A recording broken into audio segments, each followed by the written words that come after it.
to record this conversation. That was almost bad. What's up, everybody? Welcome to the show. If you're streaming this show on Twitch, YouTube, I think I threw it up on Periscope for Twitter as well, and Facebook. Welcome to the Bus Driver Experience, episode 31. Welcome to anybody new tuning in. I know I had a few new tuners said they were going to drop in for the show. Joined by Mike. I'm going to botch that last name. Brancatelli. Nailed it. God, I got it. There you go, man. What a Wednesday it is. And Mike is the host of the Mikeadelic Podcast. It's very, very solid podcast, bridging the gap between psychedelics and I would say how to get everybody on board. You know, what would be the proper term for it's a cult, basically. Activists. Yeah. Well, the activism, but it shields the cult-like personality and the cult-like desires we all have. Because if you're not just taking a bunch of drugs and, you know, having sex with people, I mean, is it really a cult? Right. Yeah, that's true. Those are the qualifications. Thank you so much for joining me today, man. Where are you coming from? Yeah, thanks for having me. I'm in Denver, Colorado. Sweet. How are things out there with COVID and whatever the worldwide pandemic we're experiencing right now? Yeah, it's. I guess it's not as bad as some other places, maybe like New York or LA, places like that. You know, wear a mask when you go into the grocery store and things like that. But yeah, I've been getting out. I've been going on hikes. I've been going to the park. I've been getting outside, doing things, and going for bike rides. And so that's why I live here. So to be outside, and outside's still not illegal. So that's good. Yeah. Can only imagine it's going to be a little bit difficult in the wintertime, or what that's going to look like in the wintertime when you're in a place that's a little bit colder. I'm in LA, and, you know, so far hasn't been too bad. You know, I think people are putting a little bit of this crazy idea that saying the government's telling you can't go for a walk outside. They're telling you can't get exercise. They're really just pulling your arm back and telling you can't go do things to, you know, make your life better. Yeah, those are just fat, lazy people making excuses. And I'm one of them, so. But at least it sounds like you're getting out and about. But yeah, it hasn't been too bad out here in LA. You know, as much as things have been closed, and, you know, I think, you know, every politician is doing their best, you know, whether you're a Democrat, Republican, or whatever. None of us have dealt with this before in our lifetimes. It's it's different. Some people could be doing taking a better approach to it, but leads us to our conversations about, you know, everybody's shit and everybody's you know, internal struggles or problems. You know, they weren't already happening before. This is putting a whole different level of stress on people's lives that wasn't happening before. And, you know, we're seeing outbursts. I mean, we're seeing a lot of crazy stuff that's happened just with the police and, you know, people of color. That's just, you know, those two things just really just don't seem to be going well, you know, as a society. You know, we're pretty outraged. It's pretty crazy that, you know, not everybody still is a little ticked off this is all happening, but, you know, it plays back into the psychedelics thing, but kind of went on a little ramble tangent there, but let's go back into your show, man. How did you get founded in your show, and what's been your experience and experiences with psychedelics and self-exploration? Yeah. Well, yeah, it's that was a good rambly tangent, because there was a lot in there that I can relate to. I was doing stand-up comedy in New York City around 2013, and then I started doing a political podcast with a comedian friend of mine called Part of the Problem. His name's Dave Smith, and it was great because I was really interested in the time. It was that was around 2012. I had like an awakening experience. I had a profound LSD experience, and my mind was just really open and craving learning and knowledge and seeking. And so I was just getting as much as I could from a diverse range of different things. I've been digesting a lot of like libertarian philosophy, as well as psychedelic mages and bards like Terence McKenna and Alan Watts and Joseph Campbell and just a lot of these great teachers, Ram Dass. So it was like this crazy convergence of all these kind of disparate areas. And I was doing this political show, and because I was really really passionate about the ideas of freedom and liberty and that sort of thing. But then the psychedelics kind of was merging into that. And I thought, well, there's a connection here. The psychedelic experience is a very loving, liberating, connecting, novel, diverse experience that is about freedom, freedom of expression, freedom, and so I thought, yeah, maybe I have like a show idea here. And I decided to start Mikeadelic around this time in 2016.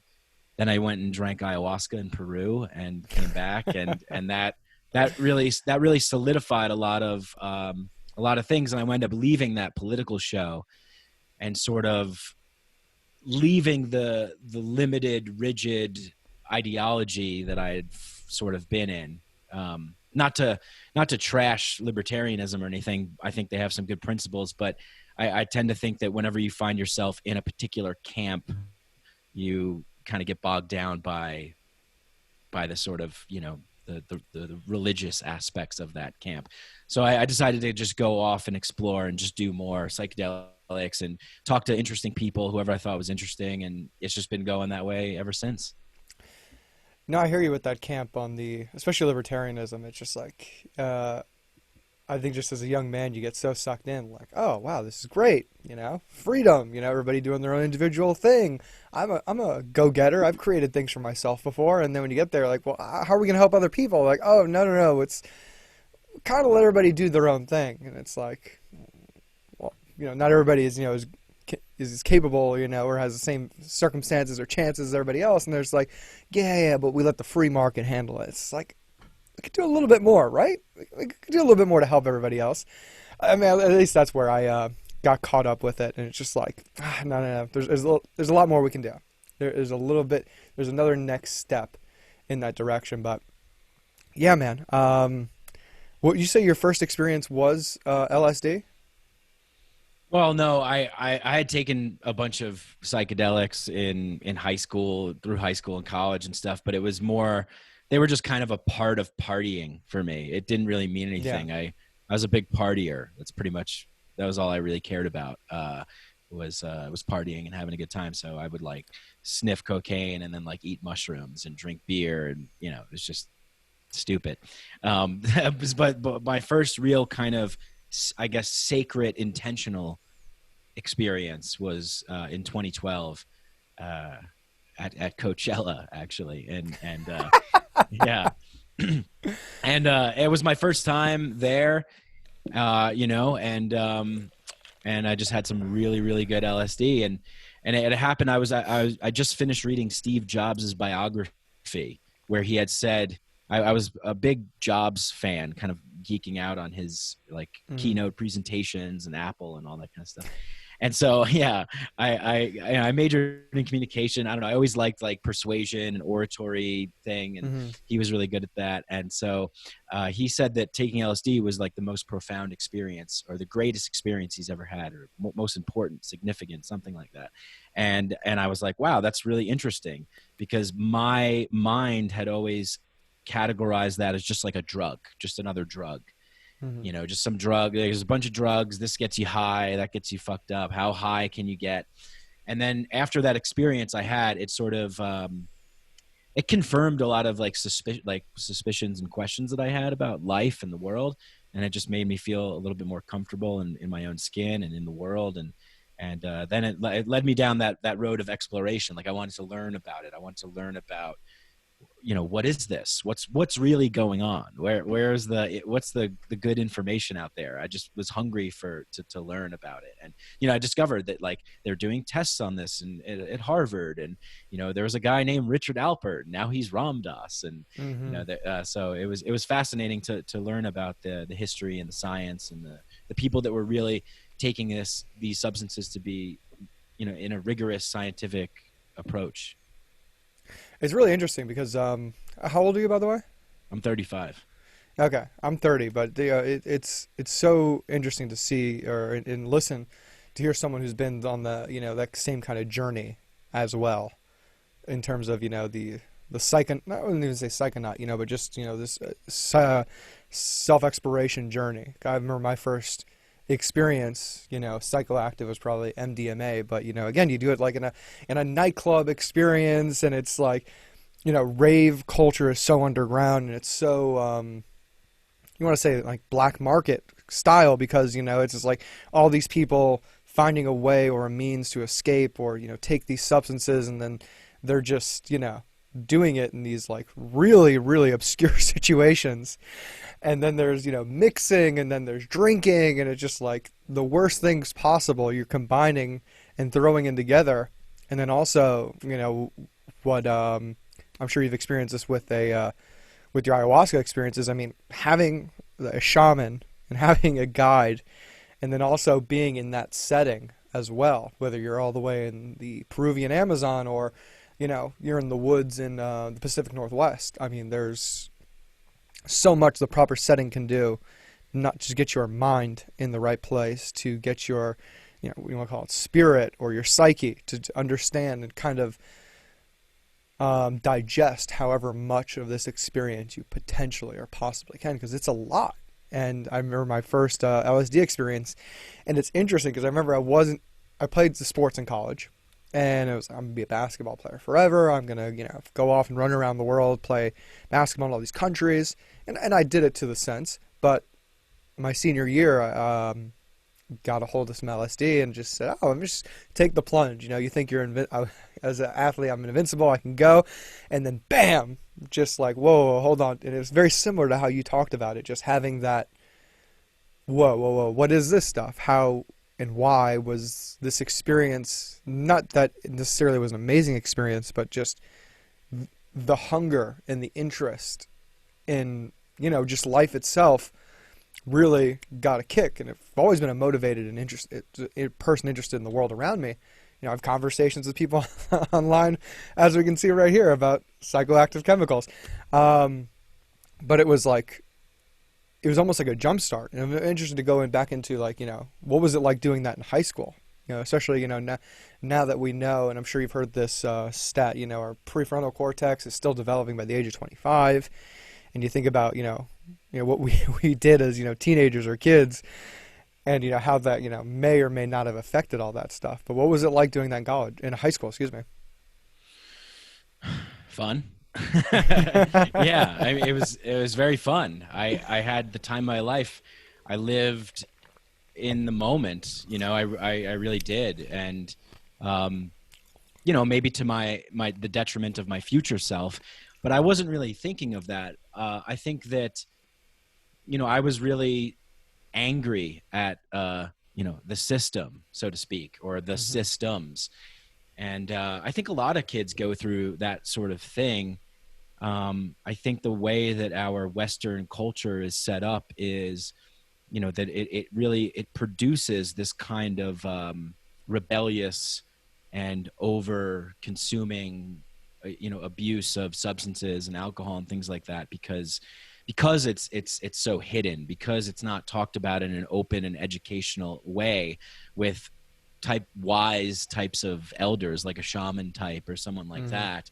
So naturally, curious kids want to explore, and they want to find out things for themselves. And that's exactly what I was, that's how I felt. That's how I've always felt. And so, yeah, I think that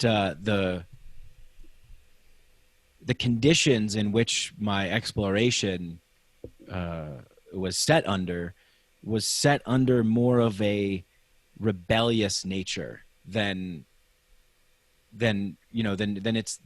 necessary. It's not necessarily something, I think that in a world I'd like to envision to be, we would really educate kids about a lot of the things that we keep away from them, where then you wouldn't have such a sort of rebellious, kind of abusive way of drinking and treating people and that sort of thing. So, but anyway, I just, in high school, I was just having fun. I looked at everything and I just said, this sucks. I'm going to do whatever I want. And I did it without proper guidance. So basically what I'm saying is, if there was like a proper guidance system set up, there would be sort of a more constructive way to explore one's consciousness, or a constructive way to be initiated into the tribe, so to speak. Mm-hmm. Yeah, I mean, I just don't think that's just psychedelics. I mean, look at sex. I mean, you mentioned a great one Right. with, like, Exactly. substance abuse, and drinking. Like, we just don't talk about these things. And I have this artist from New York. Her a lot of stuff she puts out is on, nudity and the female figure. And I always get in conversation with her. It's like, where'd you probably learn sex from? It's like, I probably learned a lot from pornography. Like, is that necessarily a great thing to say at all, or a good thing? How many relationships, like, or encounters, like, you have, and it's like, what are you basing this off of? You have no one from, most of the time, your parents, or people in school, or your teachers. Like, who is it in your life that's going to teach you said things and teach you how to interact, especially if they are, I mean, whether they are with the same sex or opposite sex. I mean, it's troubling. What is, where do you think the fear comes from in our society, just to create, like, these taboos? Like, just because I mean, I think I see it everywhere in our society. Americans love avoiding, like, big topics and big issues. When we're seeing that with racism right now, like, all right, it's over. Like, it's just over. Coronavirus. Yep, we're just saying it's over. We're not going to deal with it. Just push it to the side. Yeah. It's so interesting. Whew. Yeah. I mean, that's a big question. I mean, it's a number of different things, I think that there's I think it's natural as a human being to fear death, or to fear to know that we're mortal, finite beings. Deep down, I think a lot of people, maybe this isn't a conscious thought that people have on a daily basis. I mean, I kind of do, but because I'm interested in this stuff, So Pulitzer Prize winner Ernest Becker wrote the book The Denial of Death, which is like one of my favorite books of all time. And he's identifies in the book that human beings are one of the only creatures that are aware of our own mortality. Like, we know that we have this creative capacity to imagine things in our minds, collaborate with each other, and then mix materials and labor from the world mediated through time to produce and manifest things that were once just visions. I mean, it's incredible when you think about it. It's like we have sort of infinite powers of gods, yet at the same time we're destined to be food for worms, as he puts it. Oh, you just blacked out. Yep, I realized I forgot to plug the camera in, so it's charging the whole time. I don't have the cat hanging on the wire. Hang in there. Goddamn amateur hour. No, it's all good, man. This stuff happens all the time. Yeah, it's in the world. It's the Wild West world of podcasting. Anything can happen. Anything can happen, especially when we're live. Oh, are we still live? Oh yeah. Oh, cool. All right. Well, hey, this is part of the process. This is raw. This is real. Raw, uncut, unfiltered. Yeah. That was quick. I had all the equipment here. I just forgot to do it right then and there. All good, man. Yeah. The fear of death thing, and being aware of our own death. You could just built a garden at my home here, and it's just like, when a bug comes in, or a bird might come in, does something to the garden, or just it's just being, so to say. It's like, we can't help but wonder. We like to anthropomorphize, the animal. Like, oh, he's probably thinking, what's he gonna do for dinner tonight, and where he's gonna go here. And it's like, no, it doesn't. We're so unique in that, and just thinking that it's just all gonna take care of itself. The idea, like, even to not have those thoughts about death or what happens after, because most likely nothing really happens, or it just kind of stops. Our existence and our experiences really aren't that unique to universe or the reality we live in. So, how do we confront those things and how we experience those things? They're tough. We're not saying it's easy, but I think we've done such a great job of shielding ourselves, especially with capitalism and this consumer mentality. Just like, oh, you just gotta get more, and the more you get, the more you're gonna be good, and keep filling it up. And I think as a society and culture, we're at a breaking point now, just because I don't think we can go on anymore. It's too much. Yeah. I think we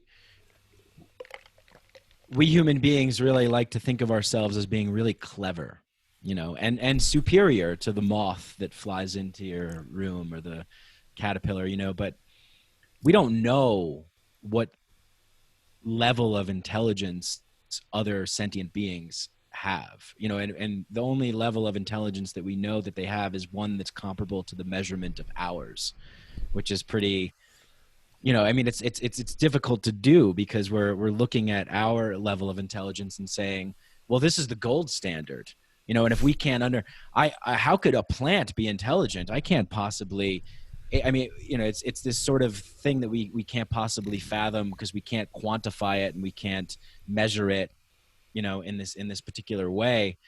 But yeah, I think that, we have a tendency to get really clever, to invent things and institutions and systems that say, well, it sort of gives us the illusion of comfort, the illusion of security, the illusion of permanence, when really that's just that's not the case. And a lot of these systems are just held up by our collective beliefs. So I think that we really find ourselves in a lot of binds because we tend to really just latch onto things. We get to the top of the mountain, we plant our flag down, and we say, well, that's it. It's over. We figured it out. We figured it all out. We are the apotheosis of civilization. This is the pinnacle of things. Maybe we'll go to Mars and that'll be cool. But my opinion is that it's really a lot of these things are, a lot of the problems that we have stem from the internal conflicts that we project out into the external environment, and thus, create and manifest the external egoic world from our internal troubles. So really, it might sound cliche to say, but if we want to change things, we got to start from within. Mm-hmm. No, completely. I think what's interesting about our generation, is that I think our parents and what do you call them, Gen Xers or baby boomers, they went through that experience with the Cold War and Soviet Union, just oh, hey, our enemy for our whole lives, everything we knew, it's over. History is over. We did it. Hey, push it to the side. We're going to be okay. It doesn't matter anymore. We did it. And then, 9/11 happens. Now the financial crisis happened. It's we're just dealing with all this trauma still, especially our generation. Can't say, oh, well, we dealt with 2 financial crashes, a pandemic, been to 2 or 3 wars. We've had, this opioid epidemic that we're dealing with in this country, where we deemed that it's okay for this many people to take these substances and completely damage and ravage cities in this country. And it's just no, it's okay. History's over. We have no more enemies, and it's constantly looking for a problem somewhere else. Again, like we mentioned before, hey, nothing's wrong here. It's out there. Right. It's not you. Yeah. It's me. And, to play into, these, psychoactive substances, mushrooms, psilocybin, LSD, even cannabis. I enjoy, when people ask me to do cannabis, I probably don't do enough. Probably could smoke a lot more or eat a lot more. Because again, that level of self-reflection you can experience on, just from a puff or two, where you're just whoa, I think I was a dick today to that, to my mom or someone I spoke to, whoa, let me reflect on that Let me call them up and say, I'm sorry. I was an asshole. Mhm. Yeah, I can't be definitely. an asshole. Um, but again, I mean, I mean, those channels are slowly getting there, and they are. But I mean, I think that's why those things are so highly sought after. I mean, from like I said, the LSDs. I mean, to which could be from 6 to 12 hours, depending on something you're consuming. Where it's just like, hey, let me hold on to the rails of my seat, and I have no idea where my mind is going to be taking me to. Ayahuasca and DMT, where it's just like a complete different inward journey into yourself, and kind of like you kind of like, at least for me, I was like kind of like curating it for 6 months before of everything I wanted to experience and work on and go through and like peel apart. By the time I got to Peru, it was like, whoa, oh man! Like after those 3 ceremonies, like kind of went through everything I wanted to. I kind of grew completely, metamorphosis, butterfly, the was it the pupa of the shell off, and it just completely new person experience. So, why is it? Maybe a little bit more on the scientific level. What these things do to people, or why it lets them have these intense or in your face experiences. Yeah, that's a good question. Why? I don't really know why, but I have a thought as to how they could be beneficial. Well, why on a scientific level? I think that explanation is has been studied and researched, and thankfully, because of more things that are opening up, we have great institutions like the Imperial College of London, the Beckley Foundation, MAPS, the Hefter Institute, all these places, Johns Hopkins, that are able to do research and provide the data that. And I love seeing the data because it confirms the feeling of the experience as well. It's like, yeah, that's what we've been trying to say for so long. With these anecdotal evidence stories and whatnot. But but yeah, the thing that I love to talk about the most is the default mode network of the brain, Hmm. and how we have this sort of orderly sort of government within our heads that directs the flow of traffic and makes sure that things are neural pathways are firing in particular directions and things like this. And it sort of keeps a structured order, but that structured order might not be one that is serving you. It might be a structured order that you've developed over years of trauma and implementing coping mechanisms. And so certain kinds of behaviors and habits have been firing down these neural pathways, and it's not really, maybe it's keeping you stuck. It's not being productive, right? And there's other things as well in the body, but just here with the default mode network, I think it was the Beckley Foundation that released the study of the brain scans that were showing how the default mode network gets basically lowered.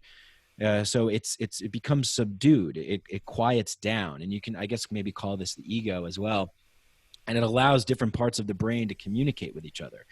It allows for different neural pathways to shape and to form because of this interconnectedness.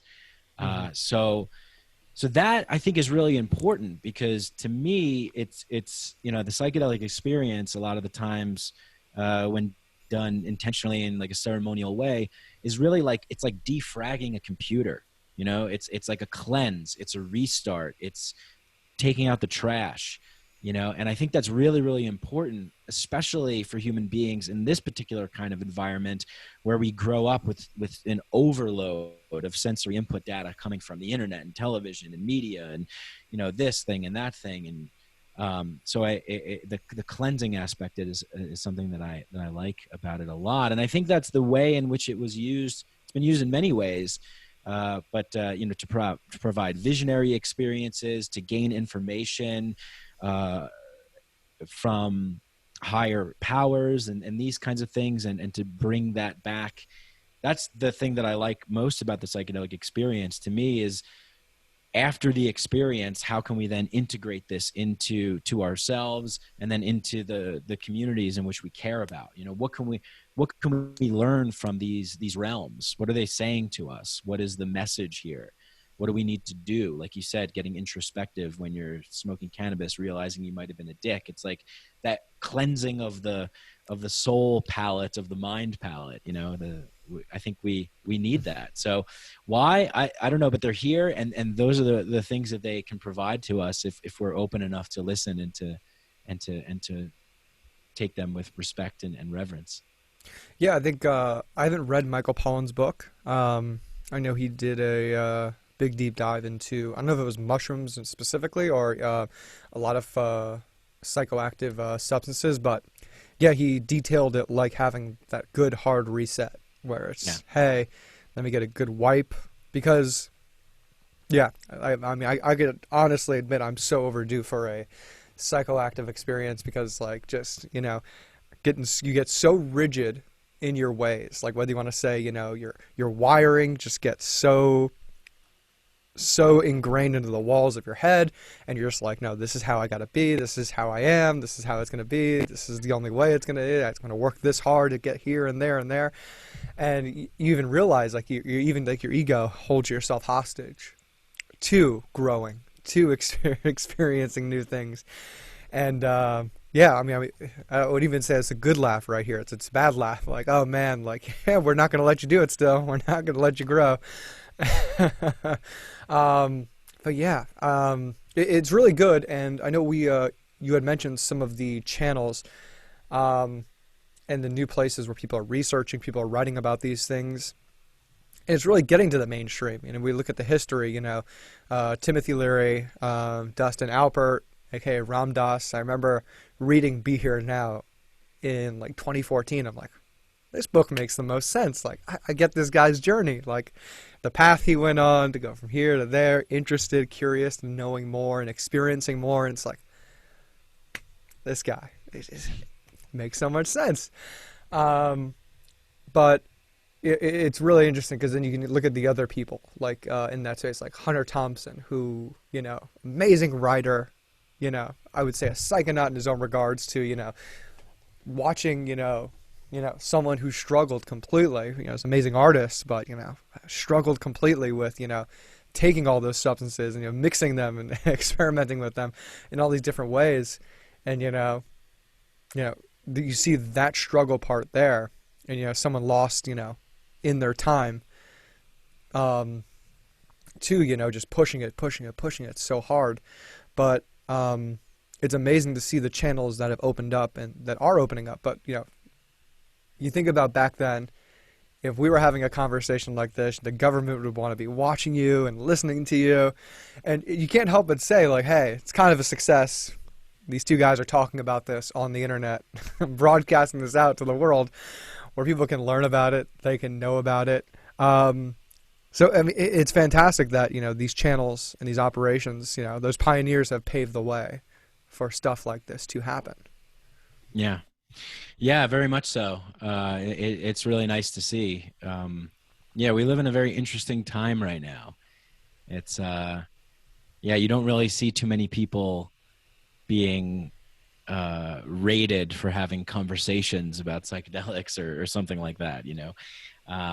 So it is nice. And here in Denver, mushrooms are decriminalized. We're moving more towards a kind of mainstream psychedelic culture in a way. You know, but there is an interesting kind of sort of system of control that really, I think that you can access this stuff, but you have to kind of be aware of it first to gain access to it. Like the availability of information out there, it's all out there. You know, I wonder how many people are getting exposed to it. I think it's that this is the thing that interests me a lot is how to get this kind of conversation or conversations about these kinds of things to people that normally wouldn't consider them or think about them. And you know, maybe Michael Pollan's book is doing that, and maybe like you know, documentaries on Netflix are kind of doing that. So yeah, it's just interesting to see that the shape of the environment where we seem to be a very entertainment heavy environment is what I'm getting at. So it's like a lot of people are also looking to things like this, but then again, there's so many avenues of distraction available as well. Completely. But I think that individuals, especially in, we'll just use the bubble of entertainment itself, have done such a great job. I mean, Joe Rogan just, pressuring his guests like, hey, you done DMT? Hey, you want DMT? Right. Yeah. He was, I don't know, executive producer on the DMT Spirit Molecule, show or movie. It's just like little things like that, conversations like this. I mean, your whole program is, steered around something like that. I know you've had Shane Moss on the show. I've had Shane on the show way back like 3 years ago. We're long overdue. Duncan Trussell's new show on Netflix. Yeah, have you seen that? That's right. Yeah. Midnight Gospel. Yeah, I like it. I've watched the whole series 4 times. Oh, wow. It's incredible. It's incredible because I feel like I have this guided, meditative, spiritual, lesson in those 8 episodes. It's not necessarily, the entertainment and cartoon, but again, like to build off that, like, okay, this animated claymation cartoon has been able to, maybe I'm not taking a psychoactive substance, but, after that, I feel a lot more at ease. At the end of the day, like, since when is a cartoon not going to do that? Because you're thinking stimulus, you're so stimulated, you're wired, shaking off the couch, excitement, and then actually to be relaxed because of the messages that were, displayed or, privy to you in the show. Yeah, that's a great aspect of it. Yeah, for sure. Yeah, and I think that, that goes back into us being, so worried about our death. I think that plays into that because we're saying, no, we got to make the change now. How much change is happening? We want change to happen in our lifetime, and even though the technology improves and advances, like it still doesn't move to the rate and the speed that we still want it to. It's like just a little faster. Just a little faster. I don't know if I'm not going to be here for it. I don't know what's going to happen. It's beautiful, though, that Denver is now decriminalizing that. How much possession, or what's the possession size or like fines that someone might be facing if they have psilocybin mushrooms in Denver? Yeah, that's actually a good question. The law as I know it is that you can grow mushrooms for personal possession, and Whoa. I think it's sort of up to the, there's no, you're not allowed to sell them, you're not allowed to distribute them, but you are allowed to grow them for your own personal possession. I think it's sort of up to the discretion of the authority figures if they want to determine if you're having like a massive grow operation or if it's just for personal possession. But then again, there's really nowhere to go if you were to sort of like make an arrest for something. The law limits or basically takes away all the funding that would go to the criminalization of people for possessing mushrooms.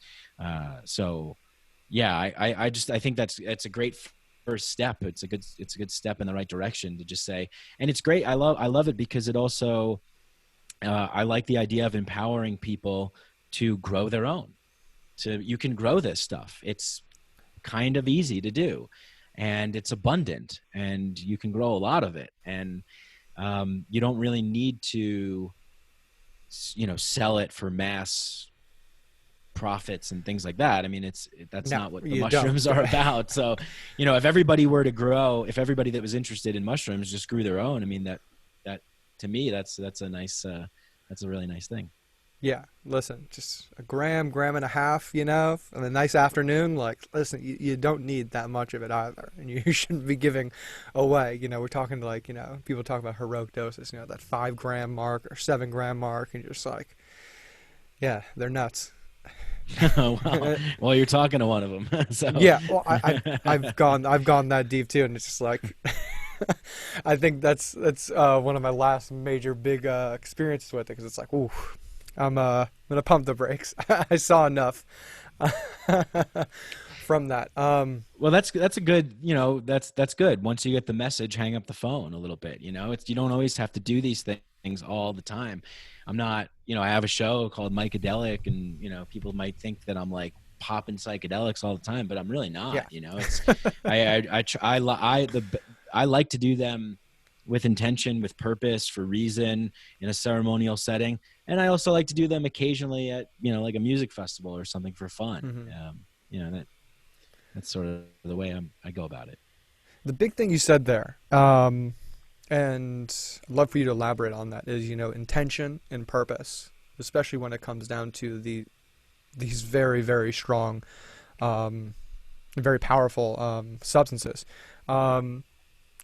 How does one, or what can one work on that? Because I know I might have people, you know, who listen to this, they've done them, they've experienced them, or they've experienced them in that party, you know, maybe more of like a party like atmosphere, and that's like, oh, hey, there's a bag of mushrooms, let me just pop some of these here. Oh, here, take a hit, you know, of LSD. You know, why is it important to have that intention and purpose behind it, or, you know, is it even important at all to do that?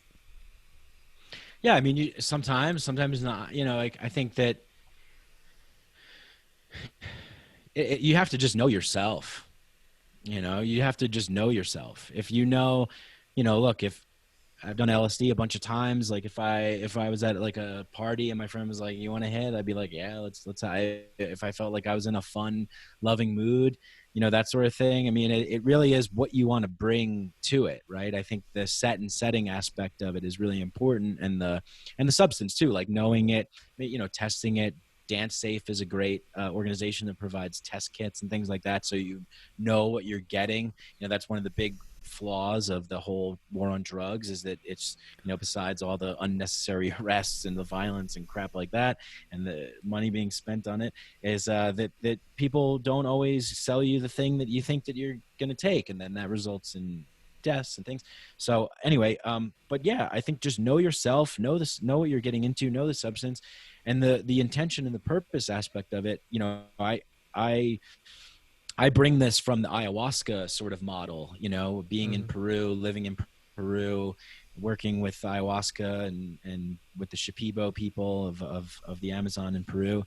The way that it's structured there is with the respect and the reverence for this sacred thing, this sacred experience that you're going in, and you're sort of making a pact with this plant, and you're making a pact with this thing you're going to bring something to it. It's going to bring something to you, and you're going to take something away from it. And so I just think it's really about the respect for these things. If you want to call them medicines, you know, I think it's about bringing respect to that. And I think it's about also really just knowing why you're doing it. Like, what is the purpose? What is the purpose of doing five dried grams in silent darkness, as Terrence McKenna would say? You know, what is the purpose of it? Is it just to explore? I mean, maybe, you know, if that's the case, cool. If it's to heal, you know, I think get really clear on why. And I think just having respect. I've done large doses before without respect, and they can turn on you. You know, it's I think you really want to enter into it's a relationship, just like you would have with a person or anything. You know, you want to come to the table being cool about it. Don't you think it's interesting in regards to, I'd love to be in like the room of, you know, the authority figures or the group of authority figures where they're like, okay, this one's legal, this one's legal, this one's illegal. Like, okay, no, we can't do this one. Just a little bit of this one, just a little bit of that one. And you'd imagine that the people who are, you know, working with these authority figures, you know, have the advisors with them who know the most about this stuff, who have researched all these things to say, hey, this is actually not that bad, but this is actually good. And okay, that's it. The rules and laws are set. Nothing will change. Don't want it to change.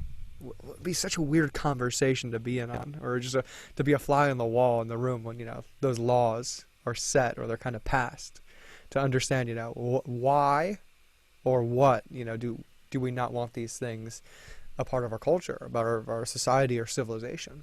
I mean, yeah. How much people like hate it, or like are they afraid of it themselves? I think it's I wish it went down that way. I wish it was some kind of rational, reasonable table discussion. But unfortunately, I think it's really just in the bowels of the machine, itself, Mm-hmm. on this kind of autopilot of this sort of incentive structure of the, I guess I would call like the power elite oligarchy that sort of is in charge of things. They're pretty much just playing by the rules of the game that allows them to stay in power and and in control. So whatever that is, and the needle only moves when enough pressure is put on them. So like with Rick Doblin and MAPS and the MDMA, testing, and he's been fighting that fight for like 30 years. Yeah. And finally getting approval. And, unfortunately it has to come on the backs of or not on the backs of, but it has to come as the result of veterans from war and having PTSD. I don't know if MAPS would have gotten that approval if it wasn't for that particular area. So it's this kind of messed up thing when you think about it, like, oh, we had to go to these crazy wars and people had to get severely traumatized just in order for the government to listen to us and say, hey, maybe MDMA can help, Mm-hmm. but thankfully for people like him who keep putting pressure on the system. Same thing here in Denver. It was a grassroots effort of people that went knocking door to door to say, hey, are you in favor of decriminalizing mushrooms and educating people? So I think when enough pressure is put on the system, that's, it's almost like when the people are at the king's gate with pitchforks and ready to revolt, the king has to go like, okay, all right, we'll give you, a pound more of bread. And then everyone's like, all right, fine, we can relax a little bit now until the next thing. Right. So yeah, it's it's quite an interesting game of tug of war. Yeah, I usually make that same comparison. Just we're outside the gates of the guillotines and just like, all right, hey, we can't do it anymore. Come out here, let's chop your heads off, let's start over. It's France 1789 all over again. Yeah. All right. Yeah. Hey, can you come out here, please, so we can behead you in public? Yeah, we need to make an example. We feel like you've taken advantage of us, and cutting your head off is probably the best way to do that. So you won't give us our mushrooms. Yeah, we have no bread. Like, it's time. It's time. And they're like, all right, we see your point. That's fair.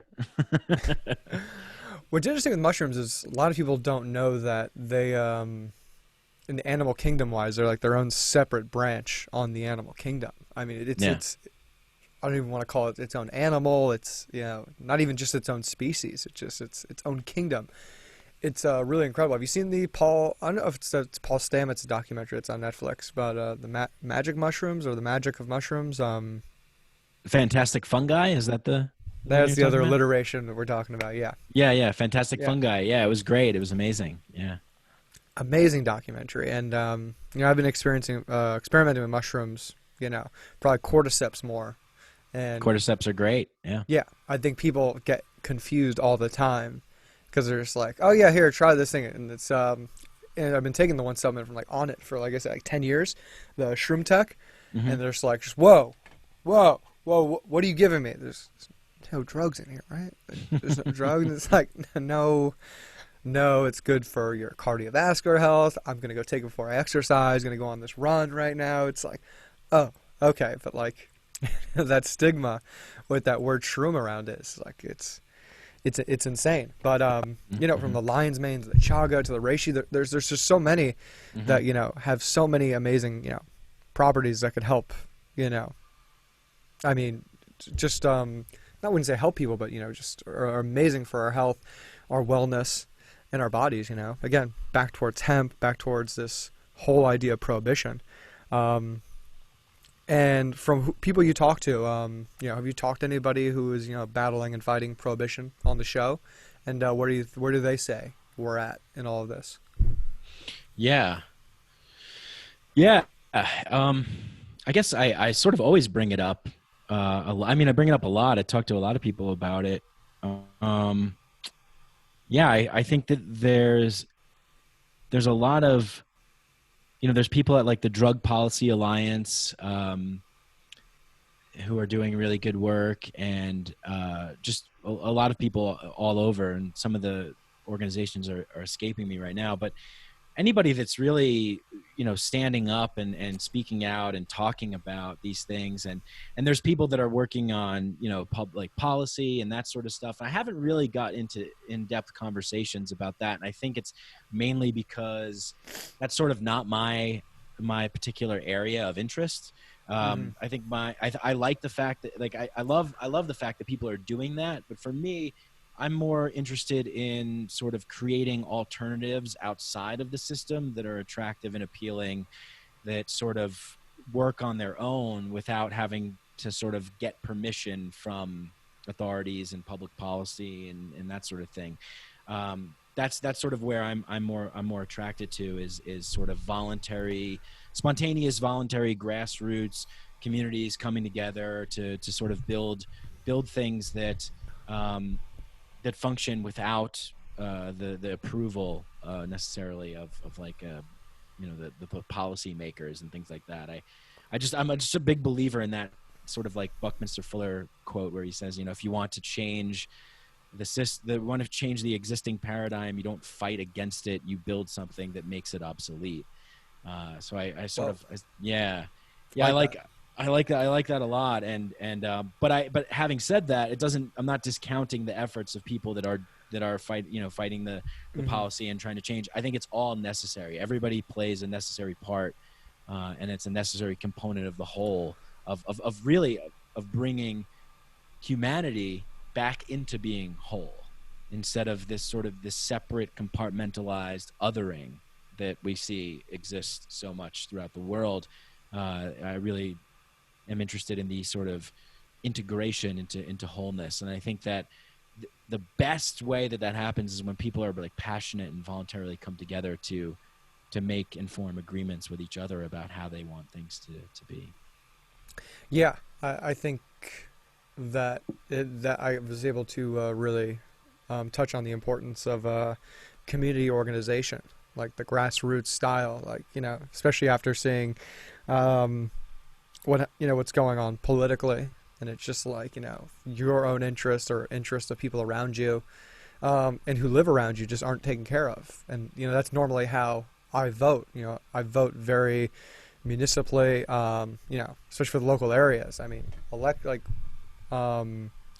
it, executively, presidentially, like, that vote's like a little, like, just so out of your reach, so out of, the things you can dictate. And I always say it's really important that people, get out there, organize with the people who live near you, interact with your local, the coffee shops, the restaurants, the grocery stores, have conversations with people at your local park. Like, these are the people around you who can create and start the most change.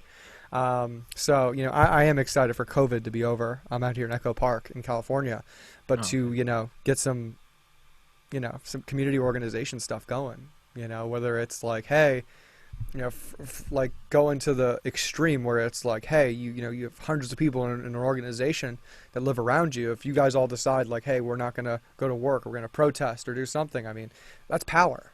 And I mean, I think it's the biggest thing with capitalism, that people don't realize their value, where it's just like, oh, hey, if we want to organize together in a collective and demand more and get more from somebody or from the people around you, it's not a bad thing.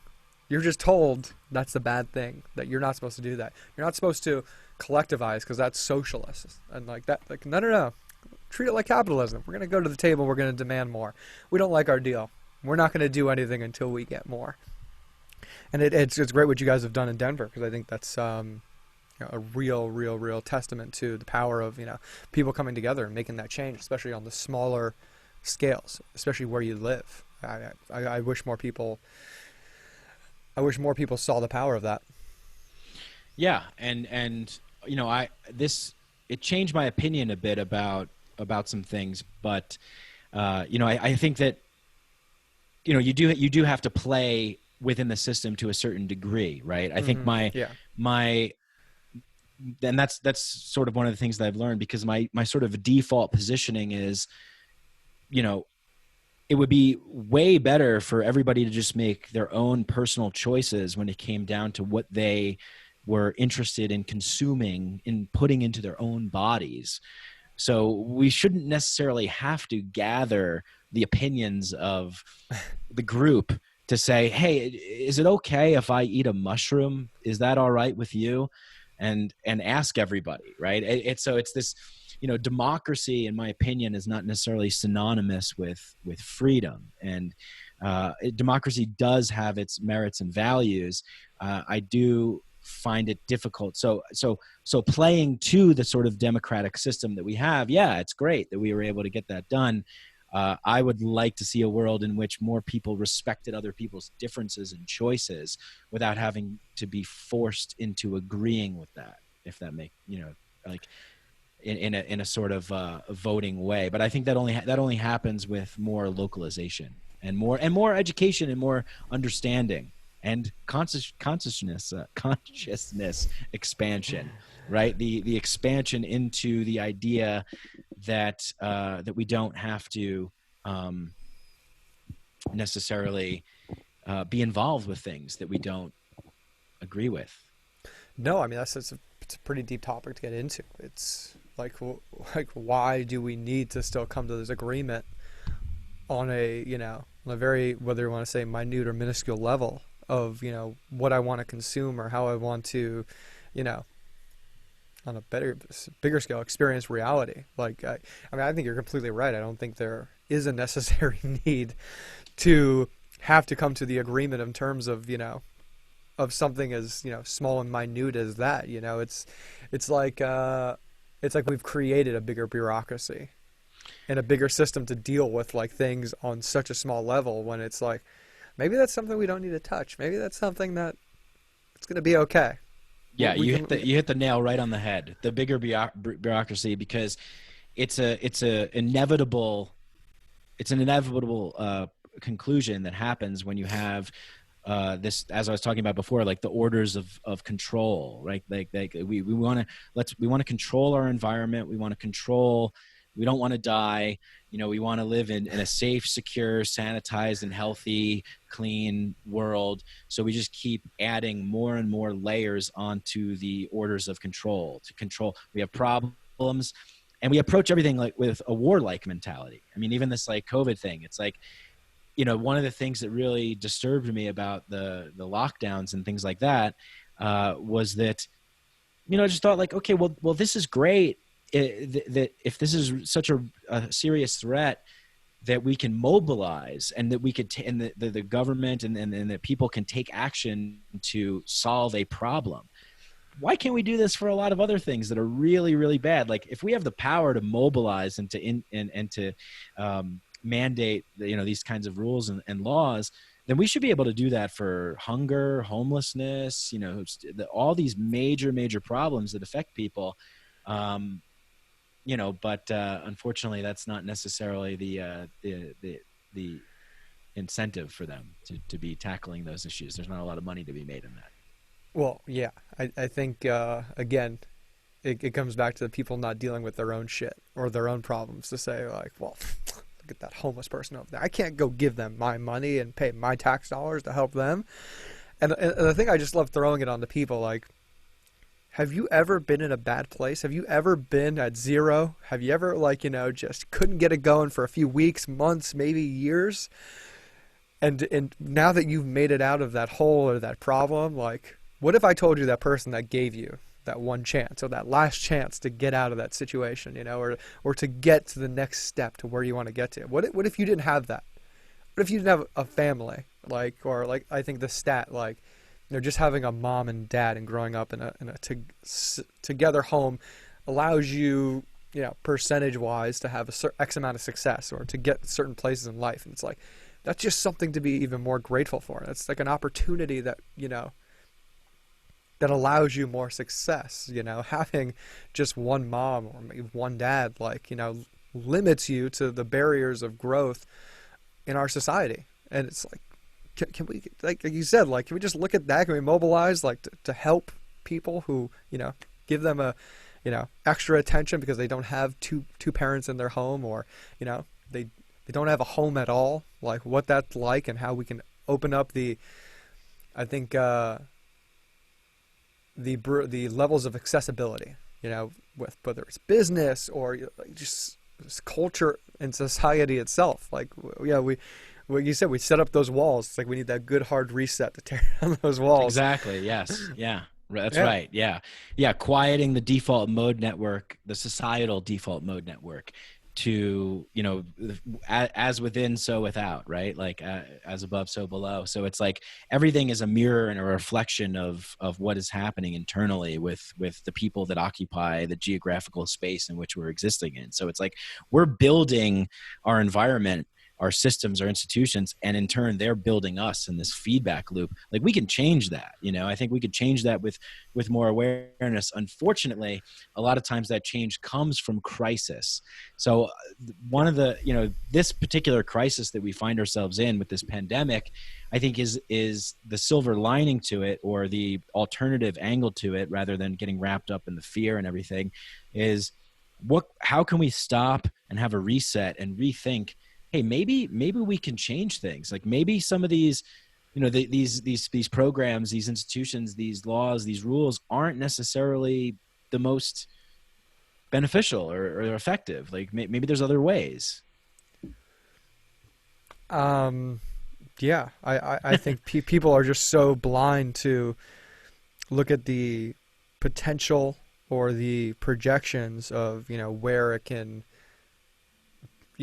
down the line be that much greater for everybody. Where it's like, well, we don't want to spend $1 billion on homelessness, but it's like, all right, but we're spending less money on cleaning the city on a daily basis. We're spending less money on, emergency room visits that these hospital administrators have to put up. It's costing people more money on health insurance in general. We're having more people, enter, whether you want to say the workforce or just, society itself that can integrate and interact, or, I always think the most interesting thing is, as big of a country that we have, we don't, have so many cool, like, just social programs, like for people working, at national parks or state parks, or, just the entire country. I mean, or just even, kids themselves, like, hey, listen, we don't have a what's it called program. What is it when you get enlisted in the military? You have to, is it like a draft, or everybody has certain enlistment, but like, hey, you have to do national park enlistment. You got to live and you got to interact with people from around the country. They want to say summer camp costs money. I mean, we have all these places. Hey, this summer you're going to pick up trash at the national park, and you're going to be living out there at Yellowstone, or you're going to be taking care of certain animals. There's just so many amazing things that we have, and we have the potential to in our country, because we live in such an amazing block on this big circular globe floating in space, and it's just just underutilizing it. Yeah, and I tend to look at, I don't think these are things that we can think ourselves into. I don't think the average person, and most people, like, I mean, even myself included, usually what I make a change is when I feel it on a deep level. It's not necessarily sort of a rational, intellectual pursuit. Not all the time. I think, to be confronted with the reality of the world. You see homeless people living outside of your apartment, and you walk by them and you don't pay any attention to them. And, you're like, oh, I wish these people would get out of here. It's like, yeah, you're missing the level of empathy and compassion and love. But that is the product of the environment in which we've been conditioned to kind of separate that and call them this other, this blob of the homeless, like this static thing that's just like, well, what are we going to do with this thing? Rather than, hey, these are people. These are people, right? And they live in and they're living on the streets. They're human beings. They're just like you, having a different experience. So I don't think we're at a point where we can think this. Like I think you have to feel it. And I think I equate a lot of what's happening right now in this kind of pandemic crisis as almost like a challenging psychedelic experience. There's oftentimes you sitting in an ayahuasca ceremony, you'll have a very challenging experience or a challenging trip. that forces you to confront the reality of things. And so maybe if that's happening now, great. If it's not, but I think these crisis points can produce change if you feel it, if you're really feeling the reality hitting you in the heart. Yeah, I love that example. We're just living in the midst of a tough or deep ayahuasca trip. Yeah. Yeah. Oh man, that's a good one. I like that. Yeah, the empathy is one of the biggest things lacking in our I can speak on in American culture, American society. We're like, again, like homelessness is one thing. You think about the Fox Newses, who come around and they drive around Skid Row and they're just like, oh, look how bad, look how disgusting this place is. It's the Democrats' fault. It's these people's faults, and it's just like, and I can say I had my own biases before, I went out there with this nonprofit I work with, the Hoop Bus, and we have this basketball painted school bus with a hoop on the front end and the back end. Oh, awesome. And one day, one of the projects we did, we have a partner who works out in Skid Row, and he's like, hey, come over here, bring the bus, bring a bunch of people, you're going to hoop. We put together a bunch of care packages, some sandwiches, toothbrushes, toothpaste, and I manage and I operate, and I'm a founder on the project, so I'm like, oh man, I'm taking this bus, I got to worry about this thing getting mugged and that thing getting robbed, and all these people I'm in charge of, making sure they're gonna be safe.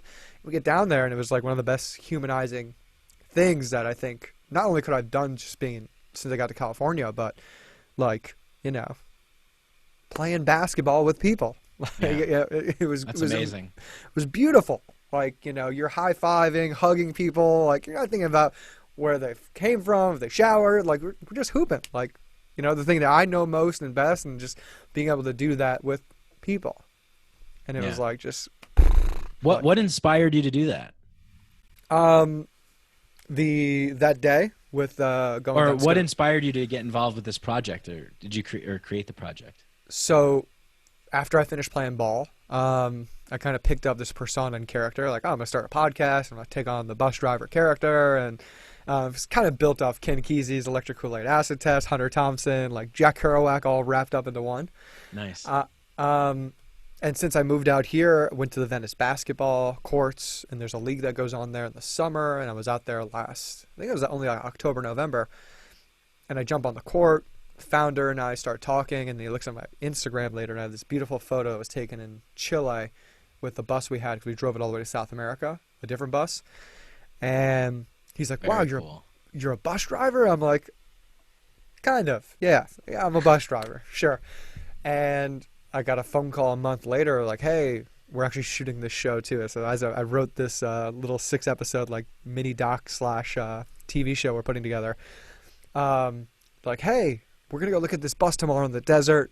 What's your day rate? We'll pay you to come, manage and, tell us this is a good bus. And I'm like, yeah, sure, you're going to come pick me up. Yeah, whatever. Yeah, you guys are going to come pick me up at 5 a.m. You want me to drive this bus that we're going to turn into this basketball vehicle and drive around country.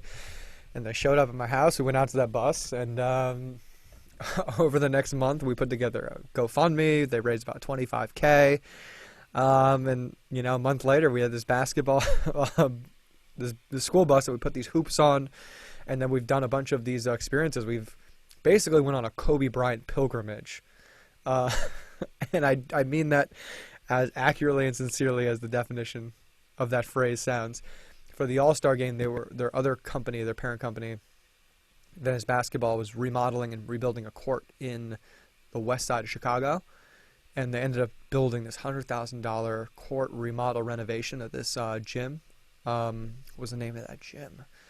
I can't think of the name right now. And we brought a NBA All-Star Experience to this, underprivileged or underserved community, if you want to call it, on the west side.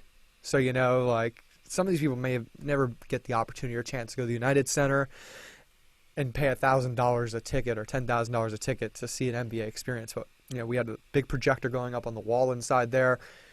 founder had brought in a bunch of these basketball influencers from all around the country, and we're doing like celebrity games and social media celebrity games, and then 3-point contest, slam dunk contest, and just interacting, doing drills with the community at large. So it was an amazing experience, and just that gets to be your job. You're really lucky to do that. Yeah. That's like the change you get to, basketball bus driving. Who knew that would be the marriage that I'd be following through with one day. Yeah, very cool. Nice. And helping people, I think that's that's probably the motivating factor, is like that you're really, I know myself, anytime I feel like I'm helping somebody else, I feel really good about myself. I think that most people, if you tap into that, like if you're really selfish and you only care about yourself, like help someone else, because that makes you feel better. It's like a paradox, but it's true. And you just feel good. Like you feel good when other people, you're able to make somebody else's day or bring somebody out of a rut. And I think that's great that's going on. And that was something that just organically happened for you. That's really cool. Yeah. Chance and opportunity. I kind of like, I'm a yes man.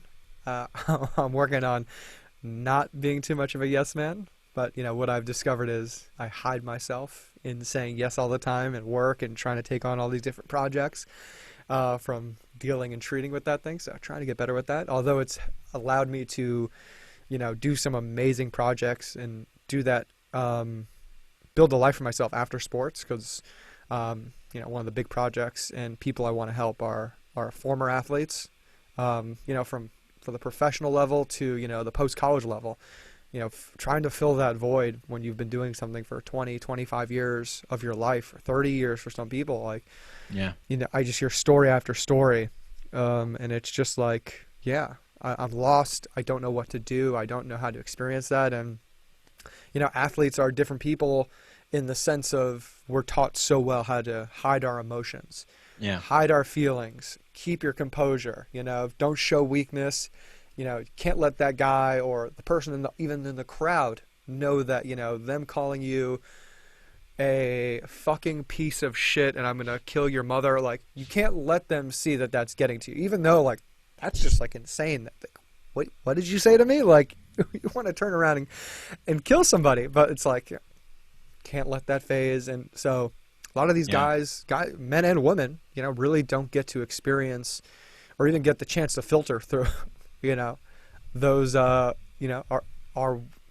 wouldn't say they're warlike, no discredit to our militaries or, people who take on those jobs, which are tough. But they, they don't really get to filter and they don't get to sift through, what they're going through and how that makes them feel. So, giving athletes they're told to go work at Enterprise car rental after, like, hey, we'll get you a job, in a very, very communal like sense. We're going to make sure you're in a team environment, making sure you're picking up commissions on renting people's cars. And again, no knock to anybody doing that, but it's like you're just like having them go through the ringer. Like, hey, you're a piece of wood. All right, you're going to get grinded out again. You've already been sifted down to a smaller piece of wood and now a smaller piece of wood. There's a little more we can do for these men and women. Yeah, that's awesome, because it's like it means something to you, so you're providing this value, which is important, really important. Yeah, I know a couple guys who after sports were just kind of like, I don't know what's going on, and they were so dominant, at one point, and now you have to enter a world where you're just like, what do I don't know what do I do? I used to be dominant and people would yell my name, and now I don't know, Yeah, it's tough. It's tough. Everybody experiences their own these personal points of growth and crises and transition, and there's no one that's necessarily greater than the next, because it's all through our own human experience and what we're going through and what we've been through. Yeah, like you mentioned, like the ego's got to be massive. Like, hey, you're all the way up here, and you're gonna start back down here, and we're so used to looking at ourselves in the physical world, or like at least in a physical sense, like, oh, I'm bigger, I'm stronger, I'm faster. And now, like, you're told, like, you got to do this thing with your hands, or, write this report up, and you're just like, I think like we get so caught up in just trying we're diving to be perfectionist, and now we're going into things that, you know, a lot of athletes do have success after, and they're able to take that, harness that drive and motivation. But, you know, again, it's a small percentage who are just, you know, get lost the wayside of, you know, who are able to hide their mental disorders or, you know, their substance abuse, you know, through sports before, and, you know, it fades through. So again, everybody out there, you're not alone. And, you know, no matter if you were an athlete or a regular person, like, people go through their shit, you know. Ask someone how their day is. Say hello. Say how are you. Give someone a minute or two today. Or give them a minute or two every day. Yeah, that's great advice. Yeah, there's these little things that you can do. You know, everybody wants to change the world. And, you know, I certainly am obsessed with like big systems thinking, but it really is like little things that make changes. You know, it really is. It's true. It might sound kind of corny or cliche, but it's like, you know, you smile at someone, you ask how their day's going, especially in this time now, you know, going to the supermarket and just kind of being a little bit more aware of the fact that these people are like, they're working and they're dealing with this crisis and everything. And, you know, so just having a little bit more compassion, it goes a long way, I think. Completely. I want to give a shout out to the company Bella Canvas and Christina. I saw they were like creating all these masks, and their company had turned their manufacturing, it's an LA clothing line, they completely converted their manufacturing on just to making, you know, non-medical mask. And, you know, immediately I saw like that was like accessibility. Like, you know, if you don't have just something to put over your face, or know that you can cut your sleeve and put it over your face, you can't get into the grocery store, you can't get in the post office, you can't get into the bank. And, you know, whether someone's old, young, you know, they didn't know about that, they don't know about that. Like, let me see if I can get a hold of some masks, and let me see if I can just run around town and drop them off at the grocery store. Like, hey guys, can I donate these to you? Like, you know, in case someone can't get in here, someone can't get into the post office. So, and again, that was met with just like amazing warmth and happiness. Like thank you, you know, because we went to some of the grocery stores, and, you know, even people working there at first, you know, didn't have something over their face, or they didn't have a mask on. Again, it's not medical, but it's 70% better than nothing, which is massive, you know. And just, again, another thing out there, people just go out there and do some change, man. It's okay if you don't think it's going to affect somebody, or it's not going to be a home run hit. It does not have to be all home runs. This is the beautiful aspect of humanity in our world, where it's like we look to these big institutions that we've given power to, and, you know, they're supposed to be taking care of us, and they can't even do a lot of the things that we need. So, you know, whatever, people are just like taking it into their own hands, and they're creating their own things and making their own things happen. People are like, hey, come over to my place, I'll give you a haircut, or whatever they're doing to meet the needs and the wants and desires of other people. It's like, I see a lot of that happening, like people kind of helping each other out a little bit more. Yeah. Which is nice. Yeah. It's fantastic. And, you know, I think that's the problem, you know, politically with like the Democratic Party. You know, it's just like, hey, how can we just get more money and throw more money at things? If we just get more money thrown at things, that's going to solve the problem. But we're never actually going to do something that's going to better people or actually work with them. It's just, hey, let's just throw more money at it. It's just like, it's just so blind, and it's just like, not elitist, but just like, that's it. You just think I'm a dollar bill, you know, that you just need a little bit of money, and that's going to solve the problems. Right. Wow, I made a good transition right there from the AirPods to the headset. Seamless. Now, you said you lived in New York and you did a political podcast? I did, yeah. So I lived in New York City for about like 8 years, and you know, decided to move after being in Peru for a while. Just like wanted to get more out into nature. Yeah. I did a political podcast. It was like, you know, comedy politics. Yeah. Like Jimmy Dore-esque. Yeah, I like Jimmy Dore. Yeah. Yeah. Love Jimmy Dore. Yeah. He is quite the character. Where in New York did you live? I lived in the Lower East Side of Manhattan. Oh, man. Yeah. Good, bad. What were your reviews of New York? Because I moved from New York before I came to Los Angeles. Oh, okay, cool. Where did you live? I started off in the financial district, ended up in Windsor Terrace, had a really cool spot right off Prospect Park, and then I finished off in Williamsburg, working with a Yeah. bunch of other creators. Then I finished my tour in Williamsburg, and now I got PTSD from. Yeah, it's intense. I moved there after college, and then I loved it. It was great. And then I just had more experiences. Like I went backpacking through Southeast Asia. I went Hmm. to Eastern Europe. I went to Costa Rica. I just was traveling and doing more things and becoming more interested in psychedelics. And so I was like, all right, that was good. New York was good for a while. I'm moving on. It's its own thing. It's definitely, it has its own energy, its own Ooh. style, and Oh yeah. and I loved it for the time being. And I got kind of sick of it around 2016. Yeah. Man, I couldn't make myself at home there. It was just so I tough. grew up there, so it was easy. Yeah. Okay. Yeah. Yeah, it was. Yeah, it was. I don't want to say too fast. Like I just couldn't because I moved fast. It was just like I couldn't get my feet down, couldn't get my bearings in there. Love it, but just yeah, surprised I couldn't make it. Just didn't. Wasn't for me. Yeah, I think it's a weird. I don't know if it's for anyone really. You kind of have to like mutate yourself when you're Yeah, living in the city. It's this different kind of feedback energy that you get from the concrete and the buildings and the energy and the movement and the demands and the the sound, consumerism. Yeah, the distant sound, the sound. horns. It's just it's a mutated environment. It's not necessarily a natural habitat, I think. So, especially in this time of COVID, like even living in Denver, I'm like, man, like nothing's really open, and all the things that the appeal of being in a city isn't really so much there for me anymore. It's like maybe I should move more into the mountains or something and just be in nature. Like I've been driving up and going on hikes and doing things like that. So, and if I do the podcast virtually, why not? I think Yeah, that yeah, I'm really craving more of a natural landscape. yeah. I've been dying to do some more podcasts back in person again. I mean, Oh we were yeah, talking about yeah, this, oh, I'm on OBS and I'm splashing it and bouncing it off of Zoom and then Zoom back to here. And right. hopefully everybody watching is not like some crazy delay on these streaming sites. So apologies if you've been watching and it's been shit. Uh, the proper recording will be up later.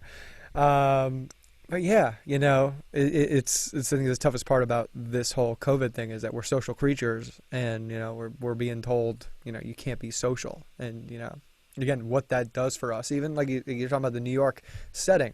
I mean, you look at the subway system. I miss to a certain extent. I love the availability to bounce from place to place for 275. Like just jump on the train. For an adventurer, like the subway system's incredible. It's just like, oh, where are we going to jump to, move to, Yeah. next spot. But yeah, it's interesting how cities are losing their appeal right now. I mean, what value do they have? Especially when you're there for, what's unfortunate to say is we go to a place for work first. That's our top thing that's going to take us to a place, that's going to bring us to a place, and then, by the time you get to what's making me happy, what's making me enjoy my everyday life, I mean, sometimes people aren't even getting to number 5 on their list Yeah. when they're experiencing things. So, ooh, I mean, hopefully more people. I think that's a stat though. Actually, more young people are moving away from cities. I mean, especially New York. I think I saw that the percentage of people leaving the city is like 30-40% compared to people going into the city. Yeah, I mean it's got its benefits and stuff, but I think it's let's leverage the technology that we've developed and acquired and are now using more of due to this pandemic, and maybe get interested in living in more communities. I mean that's where my interest lies. It's like maybe I could live more in a natural setting, utilize the virtual places for what I need to do for work and job and things like that, and then have access to maybe a permaculture community or a Mm, garden or something like that. I think that Terrence McKenna calls it this, like the archaic revival, and it's like the let's, and Douglas Rushkoff talks about this a lot. It's like let's make technology work for us. Like let's make society and these things work for us. Let's not be a part of the machine and we work for it. And I think that we're kind of at that point right now. We do have the freedom. If you can work online, you can work from wherever you want in the world. You can work from Bali or, wherever. So yeah. And for me, it's like, I talk a lot about the localism and the, sort of off grid, detaching yourselves from a dominant kind of one singular narrative paradigm of control and a system of way of living. That sort of is like the city kind of way. So if you can kind of get more in touch with nature, I think a lot of this, the COVID stuff has also been like, well, shit, man, like maybe I can like grow my own food. Like maybe I can learn how to make my own things, and be more self-reliant. That's what's kind of that's what's coming up for me. And I'm sort of looking at this as maybe a way in which we could sort of make change and make things a little bit better. Yeah. Completely.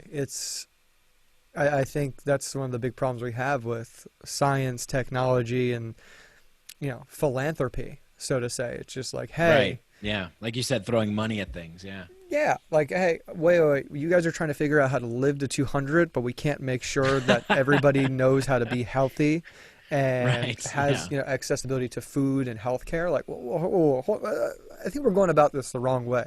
We're trying to get to Mars first, Elon. Like, right now everybody doesn't have accessibility just to get into a grocery store and get food or, have access to a bathroom. People are shitting and pissing on the streets of Los Angeles. There's some things we can go backwards a little bit, which is okay, guys. We don't have to be shooting for Mars or the moon every single time. And Elon Musk is great. No knock or discredit to him. It's just like there's some stuff we still have to sift through and sort through and deal with, we'll say. Yeah. So everybody get dosed, pop some tabs. Let's work on it. There we go. That's the campaign message. That is the campaign. But don't dose people. That's not a believer in that. No, absolutely not. No. Everybody's got to do it on their own. Yes. Consent and voluntary action. Yeah. Please. Mike, dude, it was about 90 minutes, man. Thank you so much for jumping on the show. Yeah, thanks for having me. This was a great chat. I appreciate it very much. That was fantastic. I'm definitely have you back on again. Please plug your show away. Let people know where they can find you. And any more positive messages, affirmations you want to hit people in the face with, go ahead, man. Oh, man, don't give me that space because I'll take 2 more hours. But if you want to hear more of that kind of stuff, you can listen to Mikeadelic. It's a podcast I do, put out once a week, sometimes twice, and do like bonus episodes and stuff for Patreon. You can find it everywhere: Spotify, YouTube, Apple Podcasts. It's just Mikeadelic, Mikeadelic, and Mikeadelic_podcast on Instagram. I'm not so active on social media, but I feel like I kind of have to be. So anyway, whatever. If you send me a DM, I'll respond. That'll be cool. And MikeBrank.com, BRANC is my website. Go there and check out all the stuff over there. And as they said in Bill and Ted's Excellent Adventure, just be excellent to each other. Party on, dudes. Party on. What a movie. Yeah. Such a great movie. Mike, thank you again. And everybody, be sure to check out Mike's show. He's got some great guests on the show. People, all throughout the space working with psychedelics, plant medicines, and just spirituality and self-realization itself. So we'll have links to the bios and all that stuff right there. Thank you, everybody, for tuning in.